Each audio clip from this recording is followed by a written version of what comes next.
not sure about you, but I was taught to encourage others and to downplay my own accomplishments when I was growing up. And that's something that we're going to talk about today. It's best sometimes to be your own cheerleader. So if we haven't met before, my name is Michele and I'm a certified online business manager, and I kindly kick digital CEOs out of the back office so they can focus on more sales, more revenue, and my very favorite, more impact. Okay, so yes, we need to cheer on others, but is it okay to downplay our own success? I mean, okay, is it really prideful to be proud of your accomplishments?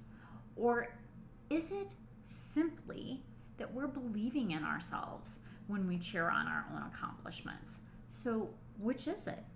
I think that we are believing in ourselves when we actually take the time to cheer on our accomplishments. So, setting goals and achieving them, that can be hard. That can be extremely hard when you run an online business. So why not be your own cheerleader?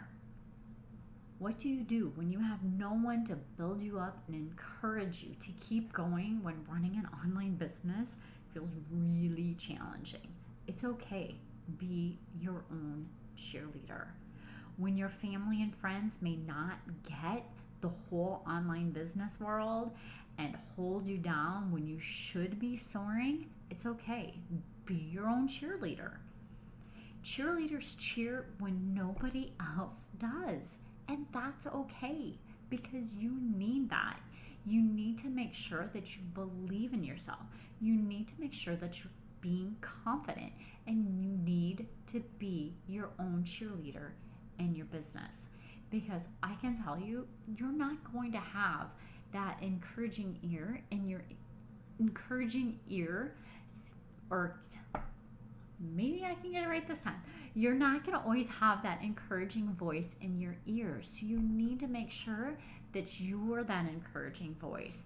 You need to make sure that you're looking at the different things that are going on in your online business and you're celebrating those accomplishments that you've had, because it can become really draining on your energy if you're not taking the time to really be your own cheerleader when you accomplish things, when you accomplish your goals. It's so critical and it's so important. So today, I hope that you take time to be your own cheerleader.